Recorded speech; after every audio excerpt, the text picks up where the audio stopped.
This is The Baseline, discussing the hot button topics of the NBA.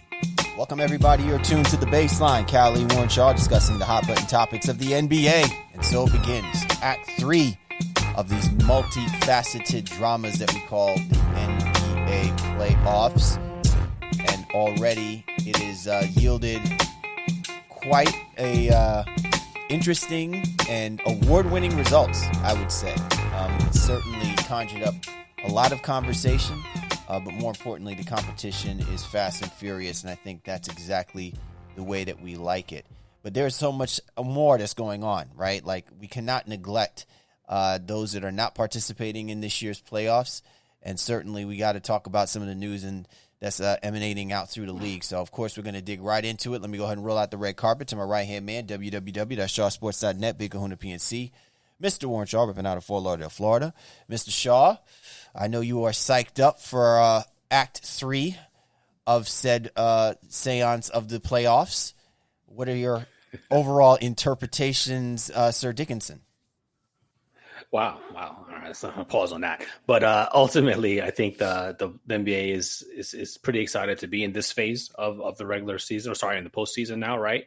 A lot of us were skeptical of what this year would bring, and I'd be very interested to see what the ratings are from the first weekend of the playoffs, which I think have been more or less pretty exciting. Couple, I don't know, first game or at least on the road upsets, if you will, that took place, and all that's kind of fun. So I want to know what the fans think about this as well too. But I'm happy to be here, and when we do what we do here on the baseline, it's always about that thing. So I'm excited, man. Let's get this thing popping. Absolutely. So we've got a really, really great show on tap. It's been a while, Shaw, but we get to bring out the white coats. I have a special nickname for you while we go through one of that wonderful time of the year where we do our coveted autopsy reports. I'm sure our listeners have been waiting patiently for us to get into that. So that has now come to fruition, and we are not going to waste any time rolling that out to you. We got two teams on the slab for us to get into for our autopsy reports. But as always, before we get into that, we got to make sure that we dig in on some of the news and notes that's happening around in the association. But make sure let's get those plugs in as well, too. Be sure to get my man Shaw at ShawSports NBA or get at me at GameFaceLee, the show's Twitter handle at NBA Baseline. Available on all the major platforms. You know where to find us. Just look for the Baseline. Add us to your playlist. Allow us to be your go-to resource discussing all things happening in the association. To listen to this show and all of our previous shows, be sure to go to www.thebaselinenba.com. We have some great content, especially a great interview done by my man Shaw just this past week with coveted NBA prospect Derek Culver from out of West Virginia University. So a can't miss episode that I'm sure you guys should definitely tune in and hear what the young man has to say. Good stuff all around. All right, Shaw, so let's get right into the digs, man.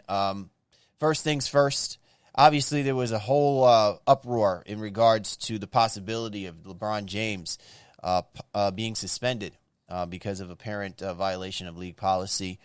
People were kind of paying attention to their Twitter feed or their Insta or whatever, social media platform, they use to get the juicy Sports TMZ gossip, Barstool gossip.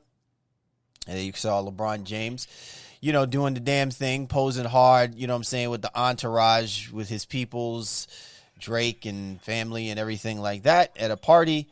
Obviously, there was a lot of concerns simply because we clearly have not come out yet fully from the pandemic, even though all signs have been pointing towards positive notes towards that, Shaw. But I think probably the most important aspect of this is where most people would probably be suspended, reprimanded.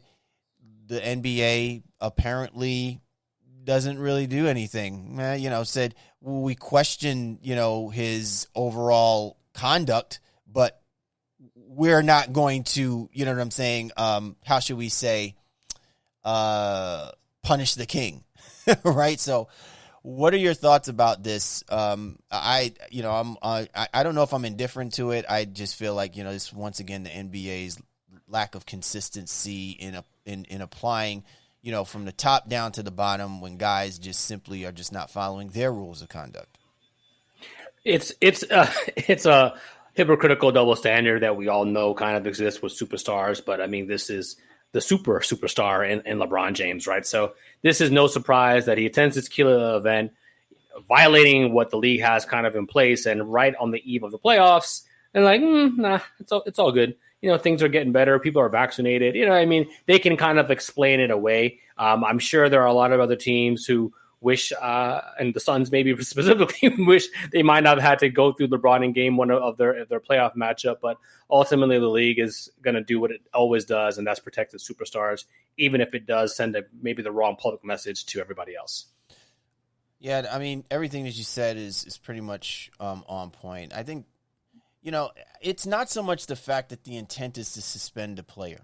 I mean, if you do that, obviously, then, people are going to look at this and say, all right, well, you're trying to give the Phoenix Suns an edge up, or you're really trying to make it difficult for the Los Angeles Lakers, to compete, given the fact that they aren't the number 1 seed or 2 seed or even the 3 seed, right? They are playing seed that winds up having to take on the second best team in the Western Conference in the Phoenix Suns. So I get all of that. Where I fall on this is just, man this thing up the way it needs to be done. Okay, this has got nothing to do with the players. It has nothing to do with the league. It has to do with the whole idea that if you're about safety protocols, if you're about people practicing good habits for us to get back to that other side of things where there's some level of normalcy, you got to hold people accountable, right? So if you didn't change the rules regarding, players being able to hang out with each other and hang out in other sectors and groups and things of that nature, then you need to apply, those when they break the rules. Right? It's just as simple as that, and you don't have to suspend a guy, but you certainly need to put him in a space where, he needs to explain himself and he needs to apologize for what it is that he's doing. Because in the end, Shaw, it really comes down to the fact that he could be damaging our ability to appreciate the playoffs, because it, in essence, is somewhat of a selfish move, even if he is the king. Okay, we do this to Kyrie Irving, we do it to James Harden, we do it to Kevin Durant. So LeBron James is no different. You know what I'm saying? Like, make them explain themselves out. The NBA doesn't have to get itself out in front of it, but it certainly needs to basically say, hey, we want to make sure that we're maintaining consistency, and we do believe that some kind of punishment is warranted in this situation. And, LeBron James should own that.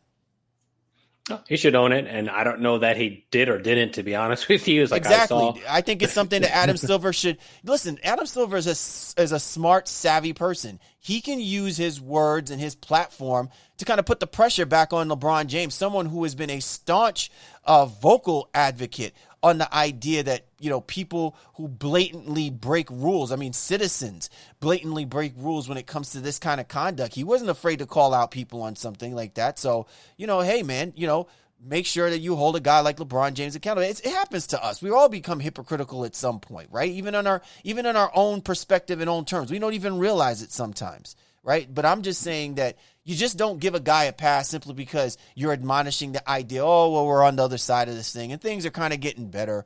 You're the ones who made the rules. So if you're not going to stick to the rules, then don't be surprised when people are just arbitrarily just breaking the rules out of nowhere. Yeah, well, I'd be interested to see if somebody else now has an event. There's a lot of guys with interest out there that might still be in the playoffs and have, brand endorsements that they may need to have and functions that they need to attend to. So if they were to do that now, would they be suspended or punished in any way, shape, or form after this, what LeBron did? And I think the league now is kind of on a slippery slope with that. If you didn't punish LeBron, now you're going to punish the next team. God forbid it's Devin Booker or Chris Paul on the other side of it here in the first round, or anybody the Lakers play later on. You know what I mean? Then what would that message be? So I don't know. The league has got to probably, as you said, they need to clean it up and maybe dress a little bit better. But living in the world of reality, we all kind of knew what this was, and I don't think anybody expected him to be suspended for real. Yeah, absolutely. But I'll tell you this much: if they were doing this in Canada, oh, Trudeau would have his ass. Canadians don't play. It'll be like, oh, you're not going home, LeBron. You're going to own this punishment, my friend. Welcome to Jurassic Park. Wow. All right, y'all, let's go ahead and talk about the finalists for the NBA awards. They've been announced for 2021. And as obviously you can see, a lot of the people that we discussed previously, given our predictions, are all in play. So what are your interpretations in regards to the finalists? Yeah, I think It's right where it needs to be. I don't think anybody is snubbed out of the top three, if you will, because once it's all revealed, you'll see who voters are who got 4 and 5, so to speak, and maybe on down the line who got a vote here and there. But I'm pretty set and solid with what they got here. I think maybe not even controversial is one. I kind of stopped paying attention to what Utah was doing. And I can be the first person to say I unceremoniously kind of gave Jordan Clarkson the award, with Derrick Rose being right there, behind him, not even thinking about Joe Ingles, especially after Donovan Mitchell went down and what Ingles had to do. That's your boy. So Ingles and Clarkson both nominated for Sixth Man of the Year. I think that's pretty phenomenal. If I believe I'm correct too, then you have 2 Sixers nominated for Defensive Player of the Year. Neither one of them will probably win, but just kind of show you how top heavy those teams were and how dominant they were in their respective categories. Absolutely. And, thank you, Joe, for salvaging what reputation I had left, because I had so much faith in the fact of you being an intricate part. Listen, I was a little off. I think, what is that? I think I said he was going to be like most improved player at some point a couple of years ago, or whatever the case may be. Yeah, a year or so. Mm-hmm. So the fact that he's relegated to someone in the conversation of six man, how you can have 2 6 men for the Utah Jazz? Give props. Maybe this is why Quinn Snyder might actually want to be coach of the year, because only he can figure out a way to. It's not that wild, though. I mean, you think Lou Williams, Montrezl Harrell. And again, that's the Clippers had 2 guys who a lot of people thought were going to cancel each other out, but. Obviously Lou Williams is not there this year, but I mean, that's something that you can do. Even again, back Lou Williams with when he was in Houston with Eric Gordon, right? And they just, I kept saying they're dousing it with fire. So the interesting thing about this is with Ingles, if he were to, it's great that he's getting consideration, but he's not just a scorer. Where Rose and Clarkson are high usage guys in terms of like creating offense and creating offense for themselves primarily. Ingles is more of that team oriented guy who does play a little bit defense as well too. So, I think Ingles is a very valuable player, and it's nice to see him getting some sort of recognition here, knowing that he'll at least finish within the top 3 of that voting. Well, and I think we can have this conversation. I don't want us to spend a ton of time. Obviously we got other stuff that we want to discuss, but then I think that this should be renamed. Okay. Either that, or this should be a separate category when we're talking about the things you're talking about as to the value of what a guy like Joe Ingles brings to the table. Maybe, role player of the year, or, maybe name something after the microwave Vinnie Johnson. You know what I'm saying? Because he was like a valuable role player, even though he could score as well too, but he was never known to be just the scorer for that team. He was known to be that all-around utility guy that really bailed out the Detroit Pistons when their starters couldn't do anything. And I feel like, you can make the same argument for a guy like Joe Ingles, and you can make that same argument for guys like Montrezl Harrell, whereas guys like Lou Williams and guys like Jordan Clarkson, they come out there and they score, almost to the point where they're considered as starters with the number of points that they score with the amount of minutes that they're given. So you could say, yeah, 6 man, give it to Clarkson, no question. But I think if you really want to kind of acknowledge these players like the Derrick Roses and the Joe Ingles, because they do so many other things, maybe role player of the year, most contributory, or the Vinnie Johnson Award, something like that, to me, I think would be a little bit more suitable and doesn't make it seem, because you can't, it's just weird to me that you have 2 guys that are considered 6 men. The 6th guy is the guy that's coming after you have your 5 starters. So that's just me. Yeah. I just think of the numbers. That's my only pet peeve. Yeah, and you're not wrong about that. I think for sure, something that, hey, it's definitely giving us some conversation for the baseline awards, right? And how we'll come up with our own awards, next year, and see how we can recognize people properly, throughout the course of the regular season. Did misspeak though a little while ago. Just wanted to correct myself. Draymond Green was actually one of the top 3 guys. Joel did not make it. I was listening to a lot of Sixers people upset that Joel did not get into that top 3 for Defensive Player of the Year, but the top 3 are Gobert, Green, and Ben Simmons. So Embiid misses it with opportunity still to get the MVP. Oh, he does a mean shimmy, though, right? Got to give him props for that. Does a mean shimmy when he does his defensive thing. He's an entertainer, bro. You're tuned to The Baseline. Callie, Warren Shaw are discussing the hot button topics of the NBA. So let's go ahead and transition real quick, Shaw, and our final thoughts in reference to the play-in. You had mentioned that, we attempted to try to have a live conversation when we were on Twitter the other night. During the play-in game between the Golden State Warriors and the Memphis Grizzlies. And I know that we had technical difficulties, and a lot of our listeners are bummed because we, didn't really kind of give our final thoughts about it. But I think really when you just summarize everything, was the play-in tournament a success? I do think that the play-in tournament is a success. I do think that they can dummy it down a little bit, simplify it a little bit, and probably more than anything else, maybe make the focus and the attention on the lower tier teams really earning their keep to be able to participate and play. I think that you could probably get away with doing 2 or 3 even extra teams to have a true play-in tournament. I think teams that are like the 7 and 8 seeds, they earn their ability to be a part of the top 16. And it kind of sucks where if you add a 9th and 10th, that, one of those teams gets knocked out. Now, I'm not saying that to excuse the Warriors. The Warriors lost fair and square, and the Memphis Grizzlies came out and they balled out and they did what they needed to do.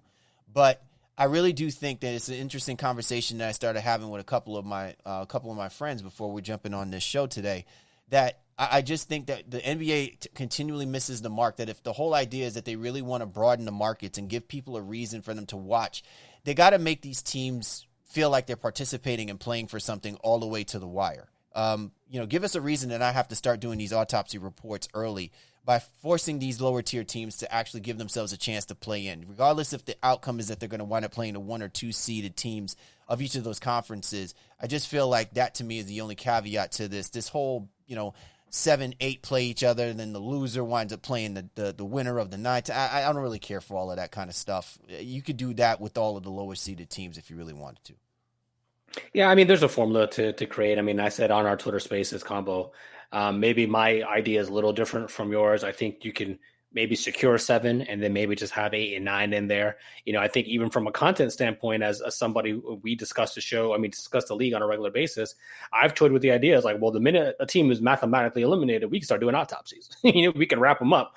But at the end of the day, there's just too many variables to that. A lot of decisions aren't made to the very end of the regular season as well too. So we wouldn't want to do that even here on our show. But I think it does give those teams that much more bite and will to stay in it. And it is, I think in some ways it did reduce tanking.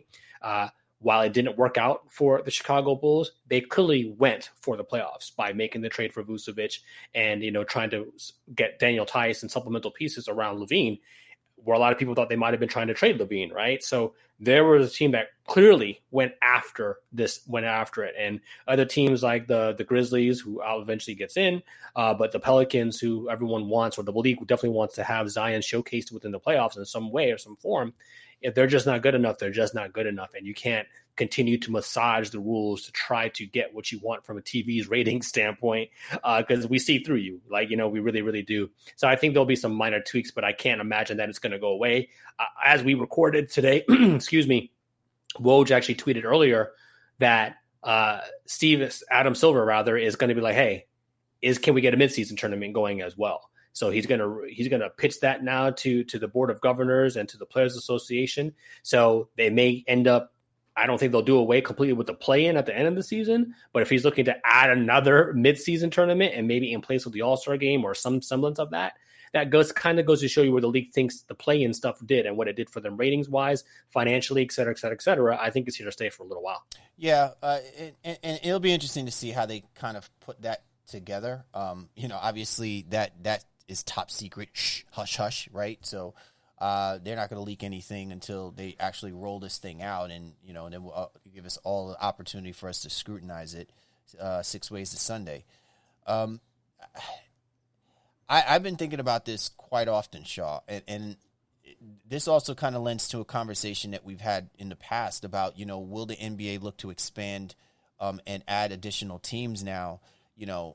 Regardless of the fact that ratings have been slightly down and things of that nature, I just think that there's so many other dynamics that lent to that aspect of it, and that, basketball wasn't the only major sports that was impacted, because of those numbers.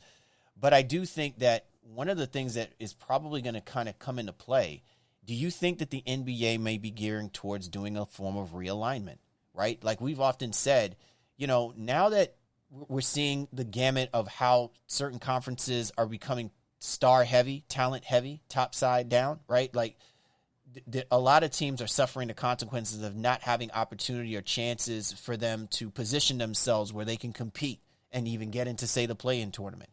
By realigning certain teams, we may actually see a resurgence where there are teams that are actually giving themselves a chance to have the opportunity to play, right? Whether it be in the Eastern Conference and maybe even somewhat more so, say, in the Western Conference. I'm just wondering from your thought process, do you think realignment may also be a factor in the idea of them pushing towards doing things like this, this midseason tournament, and with possible expansion? Do you think we're going to have to do? I think we're going to have to do that, and I think we're going to eventually get to the point where it's about the 16 best teams that are competing for a championship, regardless of where conferences lie, seeding wise, because I think you're looking for the best matchups in each and every round through the tournament, through the playoffs. And everything is on the table. All bets are off. The league is looking for the way to expand its global reach. I get an email every day about a new partner that the league has, and a new service that's coming out or something adjacent. Like the league is in Fortnite right now, for God's sake. So everything is on the table when it comes to the marketability of the game, and if that includes expansion, and if that does eventually. Expansion would probably lead to realignment, as you alluded to, based on some of the early intel of where they're looking at with two teams primarily out west. That means you'd have to figure out a way to bring teams back to the Eastern Conference as well. So I think the league is going to be as opportunistic as possible, and I don't mean that in a negative way. I just mean that in the business sense, and I think we should all be prepared for it. All right. Well, there you have it, man. A lot of good stuff all around, and, again, got to keep up with what's happening, boy. The NBA be making moves, silent but deadly, bro. Whew. Strike at the heart of it. You're tuned to The Baseline. Cal Lee, Warren Shaw, discussing the hot button topics of the NBA. Coming up, my man Shaw and I, we get to put on them jackets, and we get to do it one more time for y'all. It's time for them autopsy reports. Got 2 teams on the slab. You'll find out who we're discussing in a few moments. So check us out here on The Baseline. Time to break it I down. break it down to the bone gristle. They're dead. What? Who's dead? My team is dead! They knew we were coming, man. They knew we were coming. They're dead! They're all dead! All right, time now for the autopsy report. Callie, Warren Shaw, The Baseline. And I got a name for my man Shaw. For the autopsy reports, new nickname, right? I wish we had the crazy Jamaican sound effects, right? New name for my man Mr. Shaw. All right,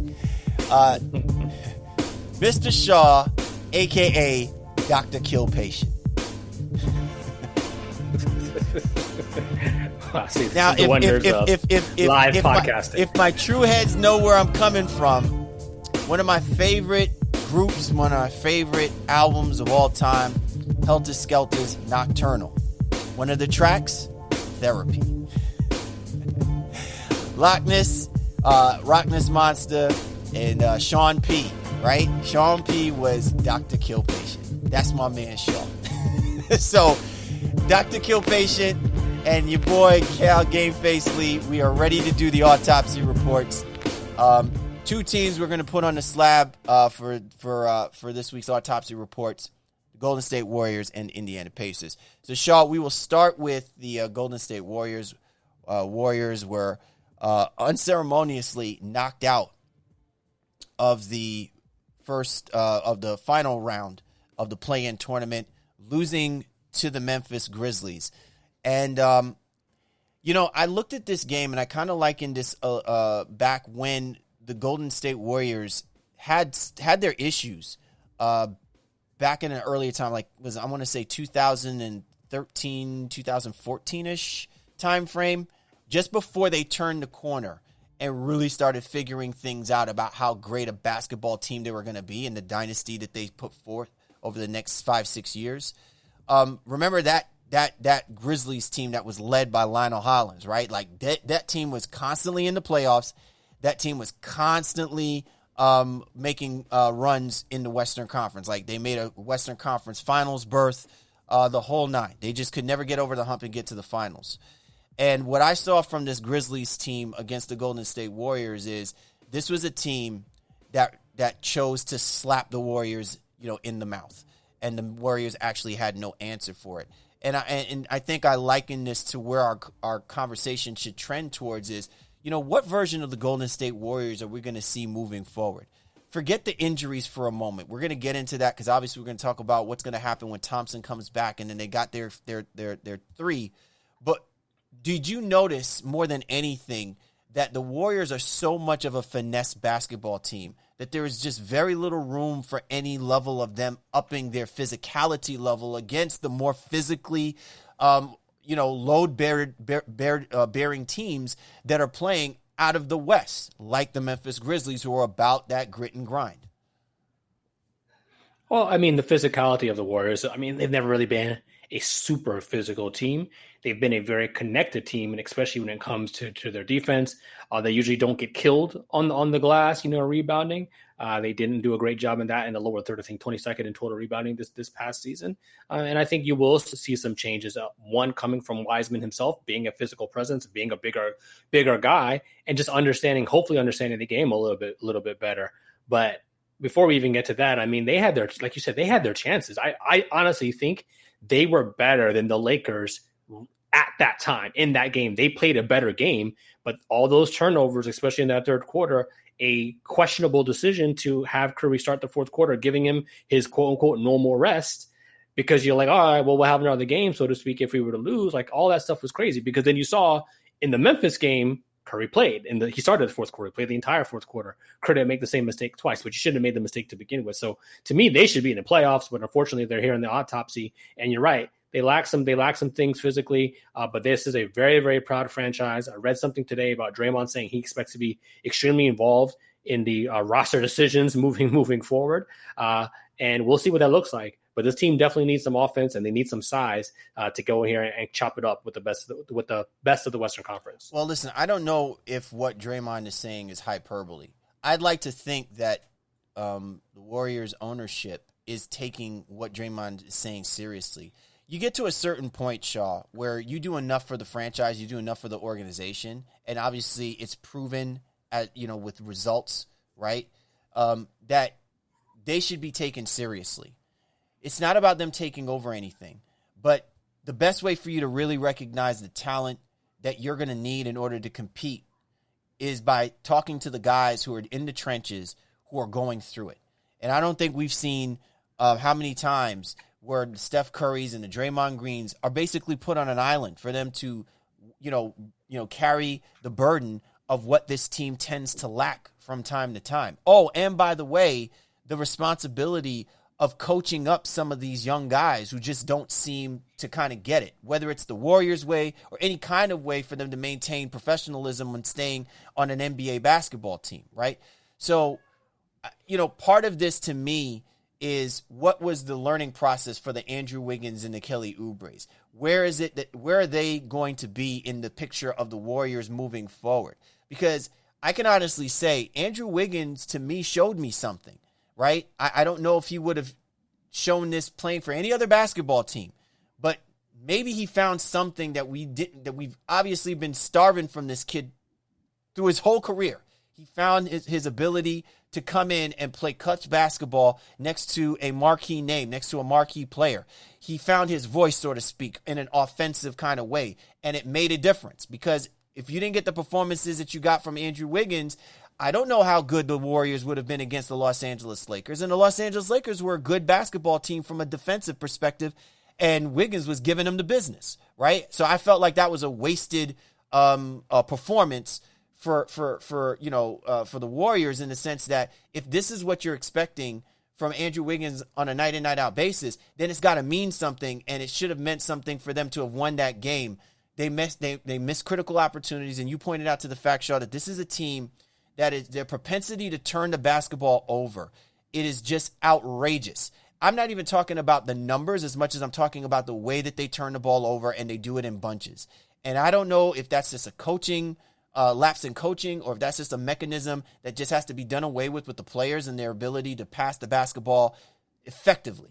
But they're definitely going to need some guys that are going to have to be more on it to minimize the damages that they do to themselves. And a lot of that comes from what you're seeing on the talent perspective that's playing next to the likes of a Steph Curry, Klay Thompson, and a Draymond Green. Right. So the question now is, what does roster construction look like moving forward? Kelly Oubre's deal is up. So they were shopping him, then not shopping him, then maybe shopping him in, then he got hurt.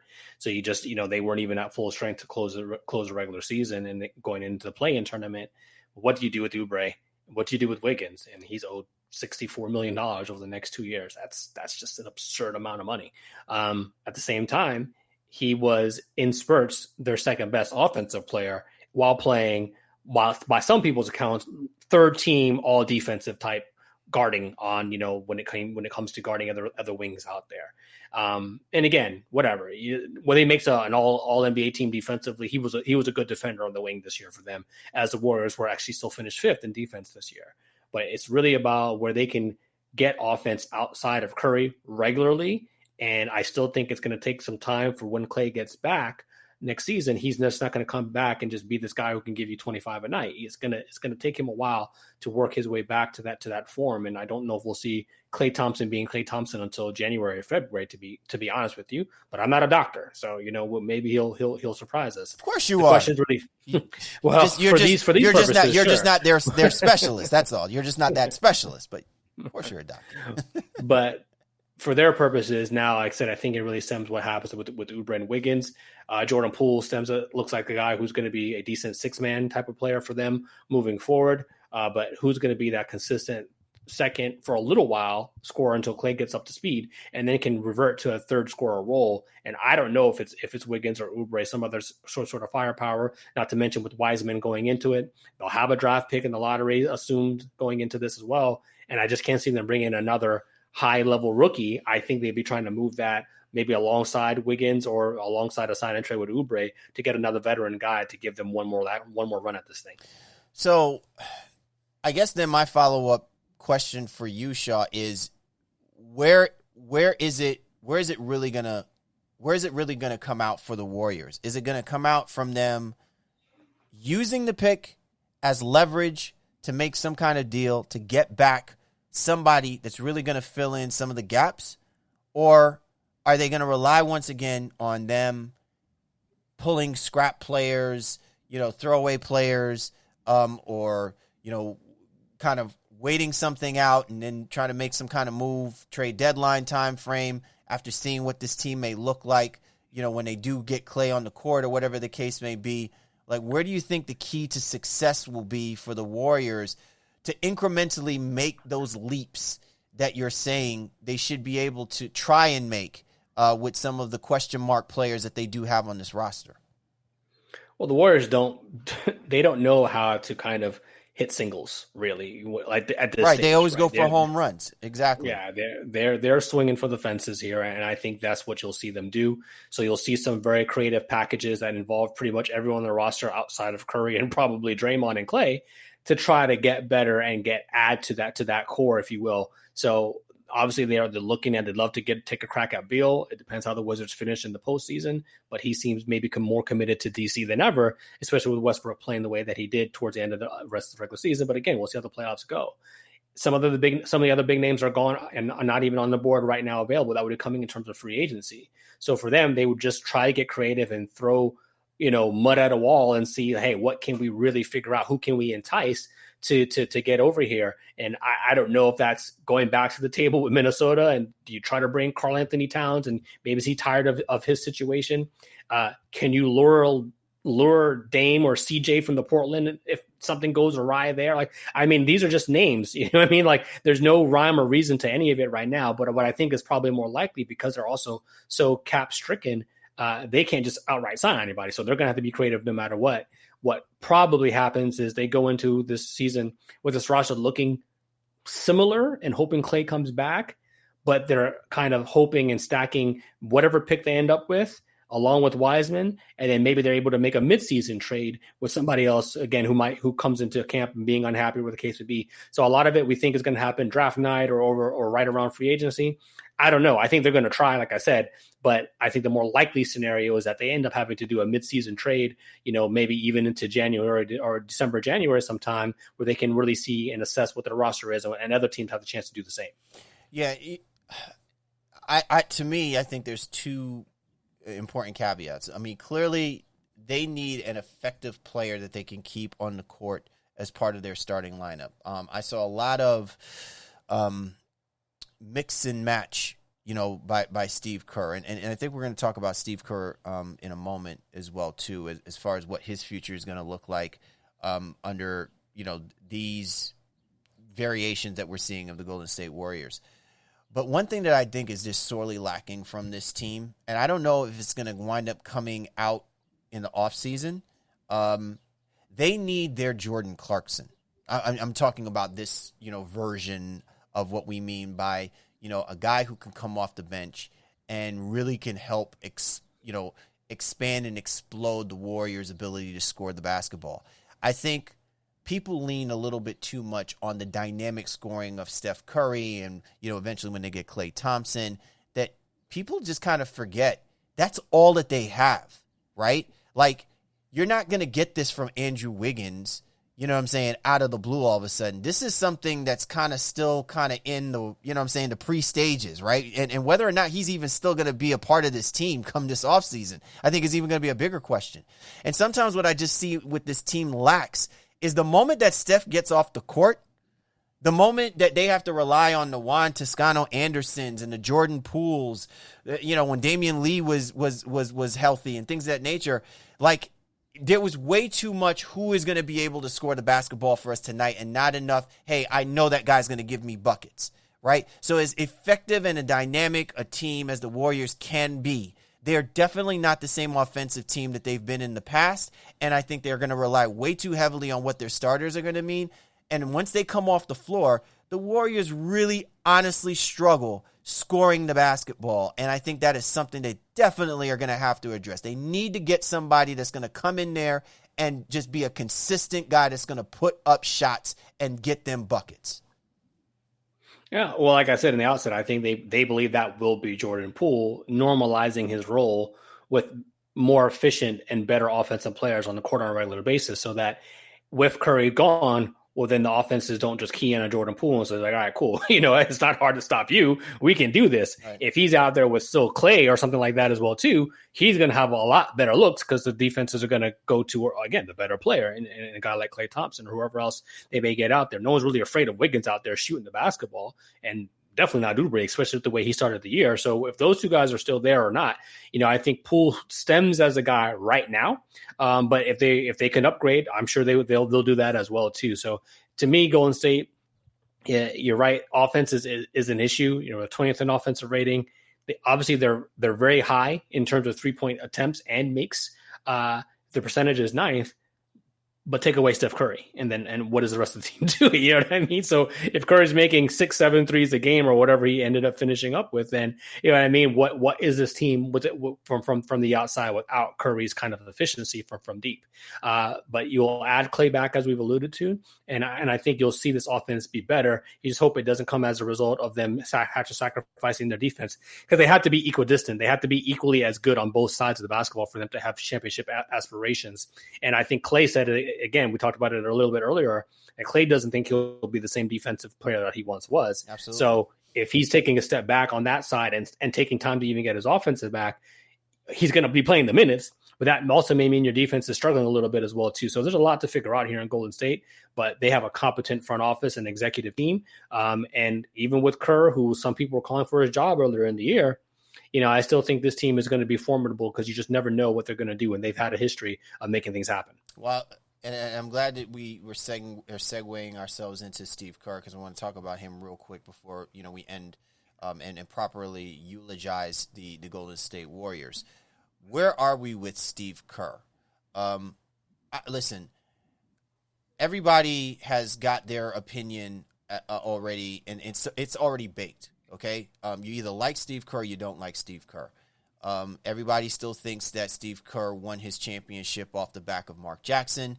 That's fine. You can think that way if you want to, but I think there's been enough of a sample size where you have to give Steve Kerr his props for the versions of the Warriors that he's managed to coach and be able to put them in the best position possible for them to win these multiple championships. And even to their credit, again, injuries galore with this basketball team, figured out a way to give them an above 500 record and give themselves a chance to be competing in this version of the play-in tournament. Also, by the way, in what's arguably the toughest division in the NBA, being the Pacific Division, right? Like, if you don't have your horses at full tilt, how are you competing against the Los Angeles Clippers, the LA Lakers, the Phoenix Suns? You know what I'm saying? The only team that's left is the Sacramento Kings, right? And the Sacramento Kings is the whipping boy for everybody in that division, basically. So, my whole thing with Steve Kerr is feel how you want to feel about him. I still think that he is still one of the better coaches that are in the NBA. But I do think, Shaw, there should be a justification in wondering whether or not his time, his voice, and his influence on this team's ability to step up and make certain things happen is kind of running thin. And much similar to what we're doing with Brad Stevens out in Boston. Well, I take it from the leaders. And Curry is probably too nice to ever say anything disparaging. Right. I don't think Draymond is. And if he is not above openly questioning some decisions out there, and he's a team guy, don't get me wrong, but his temper can get the best of him. And if he was really as tough as things have looked for them at over the last 2 years, at various moments and times, I haven't heard him say anything disparaging about Steve Kerr. So I take it from the leaders, and the leaders are not complaining. Well, we as media members may be sitting here and, we can play Monday evening quarterback or whatever and kind of looking, it's like, I wouldn't have did that if I was him, so forth and so forth. They seem to be making it work there. And I think Kerr, while he may not have, Greg Popovich or Rick Carlisle like capabilities to just do whatever he wants to do for however long he wants to do it, he's damn near close. I think he's pretty close with what they've been able to do in the years previous to that.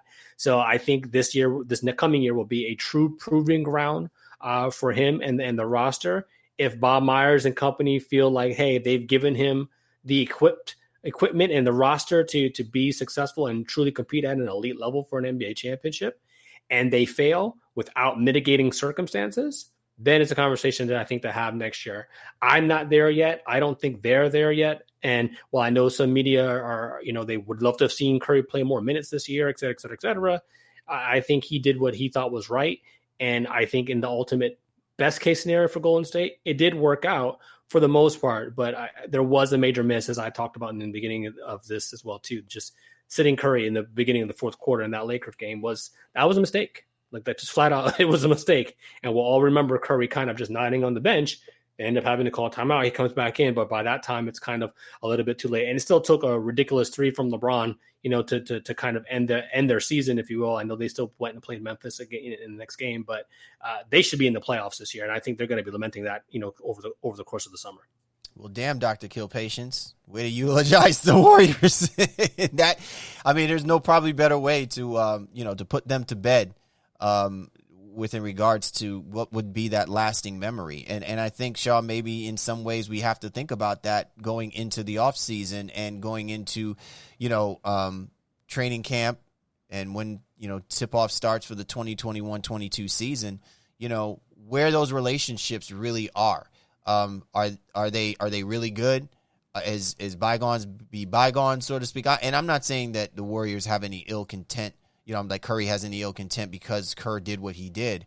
But what I'm saying is that this offseason, I think, really kind of highlights some of the things that we were talking about earlier. Draymond Green saying that they should have a voice in the type of personnel that they're going to be playing next to. And I think Steph Curry really kind of, getting in Steve Kerr's ear and being like, hey, when I'm saying I'm good, you need to let me go out there and lead this team. And, maybe they have what's the best word?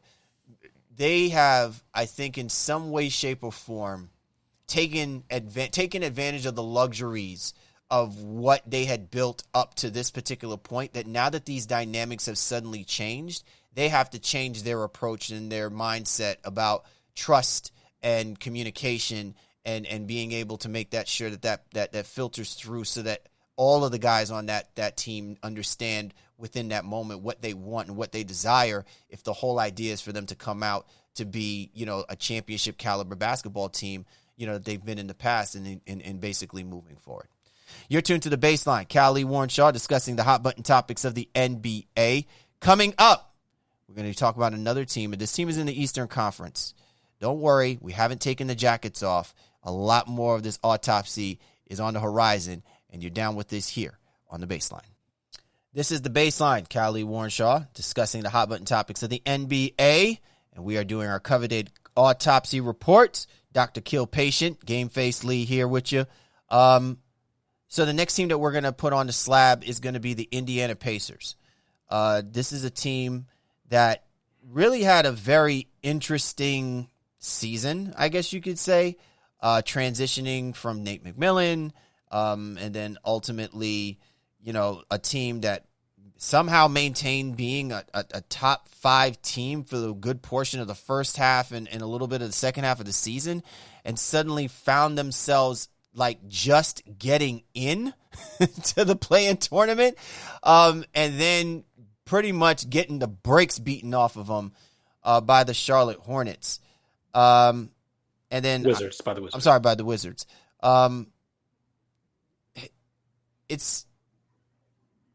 Well, listen, I don't know what to say because it's hard to imagine, a really good basketball team that I think may have good intentions just coming out looking like we're going to have a lot of question marks about, what to make of this basketball team and what Nate Bjorkgren is gonna have to work with come next year. I applaud the effort that he's made with this team, but my God, it's like it's weird because what we saw from the Indiana Pacers was not a team, that seemed like they were prepared for the moment of wanting to compete.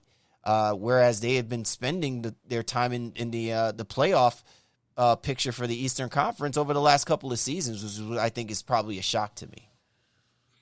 Well, they found out the grass isn't always greener on the other side. They got rid of one Nate for another, and Bjorken came in there, and he shook some things up, but it didn't really work out. But you can also say he didn't have his roster. The Pacers are probably one of the more injured teams in the league, and because they're not a major market team that everyone is clamoring to have a discussion about, it gets lost and just kind of swept under the rug. Remember, we had Caitlin Cooper on some time ago, and she's like, yeah, I think about it every day. But the rest of mainstream media just kind of doesn't think about it. Brogdon ended up missing time. They finished the season without Turner. LeVert, unfortunately, came into the play-in tournament, had to go through COVID protocols after having the kidney scare and all of that earlier in the year. So he doesn't even play in the final 2 games for them in the play-in, and then TJ Warren was ruled out from the rest of the season. I think he played 5 games. Like, it was rough. Jeremy Lamb missed significant time. This is not a roster that was meant to be the way that it was, unfortunately. But that's life, and those are the breaks. And the Pacers had to, they weren't able to overcome. They had an amazing showing against Charlotte. I was surprised they did what they did to Charlotte to get to Washington. Yeah, the same thing they did to Charlotte. My bad on getting that mixed up. No, yeah. I mean, it's all good because then what they did to Charlotte, Washington did to them. Absolutely. so it was, it was kind of just that type of season for them. They have a lot of positives. I still think when you talk about analytics, they're one of the better teams in fast break points, one of the best teams in scoring points in the paint, and that's obviously a virtue of Sabonis specifically, and even what Brogdon does as well too, trying to get into the lane, kind of at will. But this was rough, and I wondered if Nate is going to have Bjorken, that is, if he's going to have the same rope that other teams or other players, and other franchises are going to have and coaches by virtue of, hey, well, we didn't have all our guys. It was COVID. It was a weird year, so forth and so forth. Some of the stuff that we're hearing and being reported out there is that it's more than that. His style just is kind of grating. TJ Warren is out here now denying that he asked for trades and all that stuff like that too. TJ Warren said he played 5 games. So I was asking for trades. You know what I mean? Like, you're not even out there to play. So you don't even want to be there. So it's like the fact that the culture could be wearing on him, even from him being on the bench and not playing on a regular basis. That's something to kind of keep an eye on here for the Pacers. But uneven year, a lot of injuries, but it ended in disappointment, unfortunately. Yeah, I mean, I don't want to take that instance, right, and just kind of use that as a means to just give the overall general idea that the Indiana Pacers, are in a world of trouble. I mean, if you really look at the way that this team was built, they have a pretty balanced basketball team. I often said that they did right by getting a guy like Malcolm Brogdon.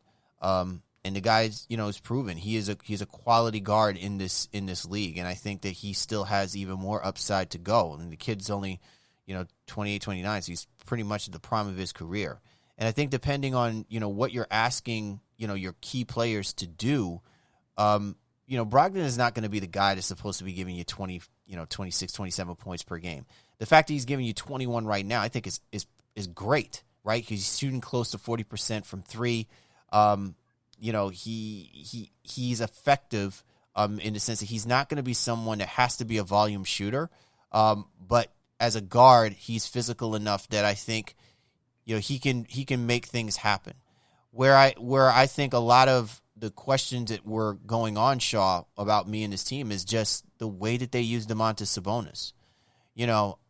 It's weird to me, Shaw, because I don't understand how, the sins of the father, and I'm not talking about his father in him specifically. I'm saying in how the Portland Trailblazers use his father in the same way that the Indiana Pacers are trying to use his son, right? Like, I get it. This guy's a dynamic player, and, you want him to be your Jokic, but your squad ain't built like what Jokic has to work with, right? And so I just feel like you got to be careful in the way that you utilize some of these guys. The kid is only 25 years old, but if you continue to just use him the way that they've been using him in absolutely every conceivable way, where he has to be touching the ball every single time and he does not learn how to move without the basketball, be able to properly roll and set the proper picks, effectively be able to pass the basketball out when he gets into double team situations. If he's not learning that curve effectively, then you're wasting the best years of what this kid could actually give you. And so that, to me, I think is where the bigger concern lies with the Indiana Pacers, because part of Pritchard's plan, I think, really rests on the idea that he truly believes that Domantas Sabonis is that guy. He is basically the future for the Pacers. They've given up on Oladipo. They've given up on a threshold. I mean, it is a stopgap going through Indiana right now. If you get traded to Indiana, you're probably going to be on the way out the door with a bus ticket in hand the next following day. But who ain't going anywhere is probably going to be Domantas Sabonis, right? So I'm just trying to figure out, what is Pritchard's plan? What is Bjorken's plan with how they've been using Sabonis? But what they're doing right now, what they tried to do this past season, I get the injuries and everything. To me, I just don't think it's sustainable in making him the overall effective player that I think he's capable of being for the Pacers. So, yeah, I mean, we had that conversation, I remember, a month or two ago as well. And, I think I'm in the middle of it, so to speak. Yeah, I think his usage is probably high, but he's a skilled player, right? And I think you got to utilize guys like that who can pass, who can do dribble handoffs and do them well. He's physical, he's old school, and he's extending his game a little bit to be able to try to get some touch on that jump shot as well too. I think if you have some of the other players there with him around him on a regular basis, TJ Warren specifically, who they didn't have for most of the year, and LeVert, then, maybe his usage goes down a little bit, and you can even preserve his health some, because he did break down towards the end of the year with all the heavy usage. And I mean, that's just, you can't look at what he did statistically and not think, okay, that he had to sit out, 6 games towards the end of the year when they were trying to secure, at least a top 7 or 8 seed, as opposed to having to be in the playing game on the road. So I think Nate Bjorken will have to figure some of that out. And I would be interested to see what they do with the rest of this roster. $120 million of committed salary. That's without Doug McDermott and TJ McConnell signed for next year. And those two guys were immense for them. They both had career seasons. So they're probably looking at Nate Bjorken and saying, hey, man, that's our guy. You know what I mean? They played the best basketball of their career under him. So it's going to be really interesting to see how things shake out. And we all know, and it's not to be disparaging, but the Pacers are not, Indiana's not a destination franchise by any stretch of the imagination. So it is going to be what Pritchard and them can do to maybe craft something. What they're able to get in the draft. I didn't even look to see if they have a draft pick this year. I assume they do. And then try to take it from there. But a lot of what they're worried about is getting healthy and seeing if that can turn things around. But like I said, I'm still wondering if Nate's on borrowed time here because there's still some kind of questionable reports coming out of the Indiana camp. It's funny, Shaw. We've talked about how the Indiana Pacers are in such a weird space, right? And, to your point, you're not going to be able to really attract anybody from a free agency standpoint to come and play in Indiana. So, I mean, what do you have left? Like, what other cards do you have left to play? You obviously need to lean on hoping that your star players are going to take another step up, right? Or the rest of your role players are going to overachieve this upcoming season, or you're really going to have to rely on Kevin Pritchard, basically pulling out his best Sam Presti moves and putting together, a team that I think, at least is going to give themselves a chance. The problem that I really see, Shaw, and part of it is not even so much as on the Pacers, is just what the circumstance and the outcome is right now in the Central Division. They're on borrowed time, unfortunately. The Chicago Bulls have improved their roster, right? The Detroit Pistons have gutted their roster, but they still have a couple of young players, and they're going to always compete. The Milwaukee Bucks, right, they've retooled themselves to be in stride to say they still want to be the most dominant team in the Central Division, and ultimately, wherever that takes them is going to be a top 2-team, 3-team possibly in the Eastern Conference playoff picture for the next several years, right? So if you're the Indiana Pacers, I mean, maybe you have to take a step back and really evaluate on, is this going to be another incremental climb? Like, they got to a certain point, and then maybe one move too little, too late, or too less, and obviously injuries really put them, on their heels in regards to being able to respond and react and put together a roster that can be sustainable. I'm just wondering, like, if you're the Indiana Pacers, I'm not saying give in or anything like that. I'm just trying to figure out where's your next move going to be that's going to allow you to still be a viable basketball team that's going to compete and still give yourselves a chance to hang in tough with what I think is now becoming a young, quicker, vastly improved Central Division. Teams like the Cleveland Cavaliers and the Detroit Pistons are not going to stay in the cellar for too much longer. Yeah, I mean, it's a hard question only because I don't think they know what they have. They're not sure. So to address it exactly and to the point, a lot of it is still questionable based on the injuries they sustained. And you never know what a front office is thinking. You never know what ownership is thinking. And do they give them that proverbial pass, so to speak? I mean, there's a lot of things you could say about the Pacers. I wouldn't say a lack of effort is one of them. While right. Maybe Nate's message may not always be getting through or not the way that maybe he would want it to, I still think this team gives effort out there, and I think they care about winning for sure. I don't think they quit at any point in the season. They were just outmanned in a lot of ways and outplayed. Yeah, I mean, and despite Sabonis's prowess as a rebounder, they were still 26th in rebounding this year. They don't shoot the 3-ball exceptionally well, 17th in 3-point percentage. So those are two things that, you need to be good at in today's NBA if you're really going to be worth your proverbial salt. And how do they address that? What do they do to just get better at those things? Turner's never going to be a plus rebounder. Turner may develop into maybe a Brook Lopez-like 3-point shooter. Maybe that happens and you can have him stretch the floor in that way. But it really is about, okay, well, how do you want to play? Who do you have available to you, number one? And then how do you make that all kind of work? And to me, that is the biggest question facing this Pacers roster going into the summer. Tankathon says they have a 4% chance or 4.2% chance of getting the number one pick going to lottery. So not very great. More likely they'll pick where they're supposed to. So probably 13. Sure, it's a deep draft, but I don't know who's available for them at 13. And I'd be wondering because it's funny. They're a deep team when they're healthy. Right. So what do you need? Like, what do you really, really need? If you lose McConnell and McDermott, then the answer is clear. Like, you'll need either a backup wing or a backup point guard because clearly Aaron Holiday is not ready. But if you're able to retain those guys and then, you're paying whatever you're paying, then what pieces do you need? You bring in another rookie to do what exactly? And that's the part I don't know. I don't have an answer for that. What do you think is the Pacers' biggest point of concern, knowing that they were middle of the pack in defense, middle in the pack in offense, and they didn't have most of the guys throughout the course of the regular season? Yeah, it's an excellent question, Shaw, and I think again it puts the team in a very strange space, kind of liken it a little bit to what we talk about, with the Portland Trailblazers, right? How can you honestly move forward in thinking about breaking up Lillard, McCollum, and Nurkic if you haven't really seen those guys play under the circumstances in which you brought them together for, right? They showed you something, and you got to believe that if all three guys are healthy, all three guys are on the floor, they give themselves, they're going to have their opportunity to really, tell not really us, but tell the Portland Blazer fan faithful and organization that, hey, we need to figure out a way to keep this three, right? And I think you're going to have the same kind of questions with the talent that the Indiana Pacers have. They don't have like their big three just yet, right? But it's getting there, right? Like if Brogdon is an important piece, Sabonis is an important piece.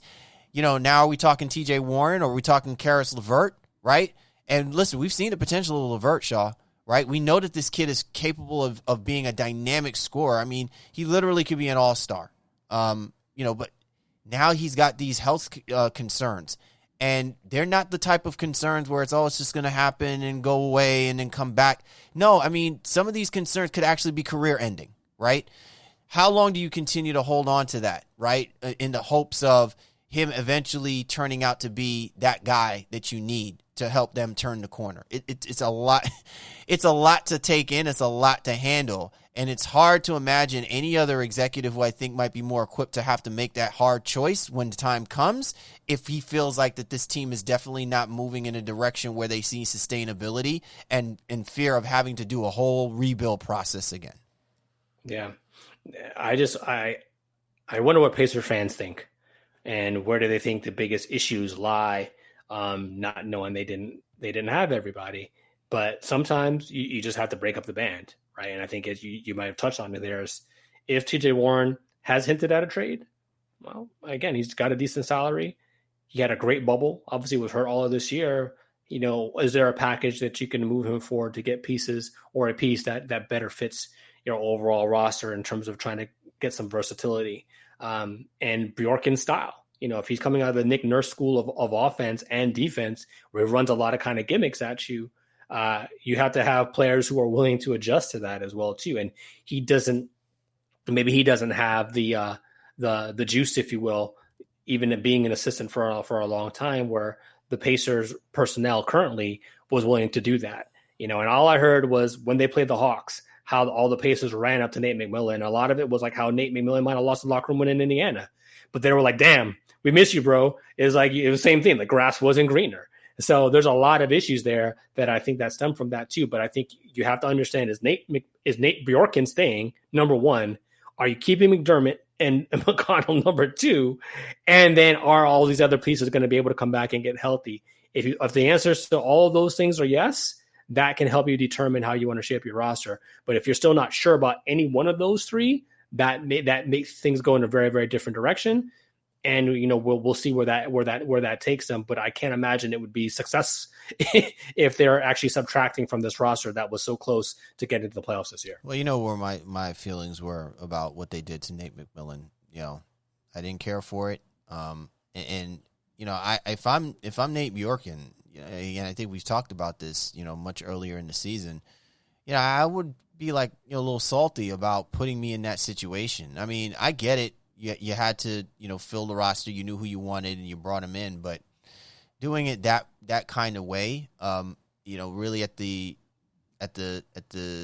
detriment of, that locker room and what they had built under Nate McMillan, certainly didn't leave a lot of room for them to feel confident in the decision-making process moving forward, and give your coach, who you obviously put in, with intent, right? You didn't give him a lot to work off of, right? Not even just work with, to work off of, because the players now had to be looking at this and saying, it's a little shady, right? Like it's a little grimy how this all went down, and then you expect us to listen to you. I would be a little skeptical and throughout the whole course of the season. I don't think it's something that just goes away, and winning doesn't cure it all the time either way still. So one positive, we've talked a lot of doom and gloom, but they found O'Shea Brissett, and he came in when Sabonis was out, played some good basketball for them too, as a guy who could space the floor at that 4/5 position. So, maybe he's another piece that they can kind of, I don't want to say build around, but interject into their overall rotation.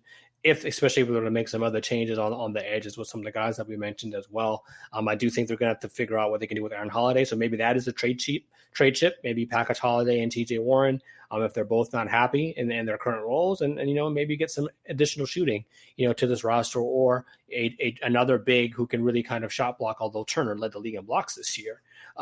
You may just want a different kind of post presence than Turner can give you, or Badatse, coming off the bench as well too. Good stuff all around, my man Shaw. I mean, and again, it's kind of hard. I can't imagine you not having the jacket on and, putting these teams in the slab. I'm going to have to get used to this look with you right now. I mean, it's a good look for you. Well, I mean, it's very kind of you. But again, like I said, this is a 2-man operation, and nobody getting dissected. My hands just ain't that steady. So I definitely need the assistance when we talk about these teams, especially a case like the Pacers and the Warriors, where so many things could happen and so many questions are going into the offseason for both of them. Absolutely. Well, once again, man, we appreciate you and yours for hopping on board with us this week. Good conversations all around. Obviously stay tuned, because now that we've gotten the autopsy rolling, we're going to be doing this on a weekly basis. So we'll be on the lookout for the next pair of teams who are going to get ready to put on the slab and dissect thoroughly on what their future is going to look like come this off season. For the Baseline, Cal Elite, Warren Shaw, we appreciate you guys. Thanks for hopping on board with us this week. We'll catch up with you next time.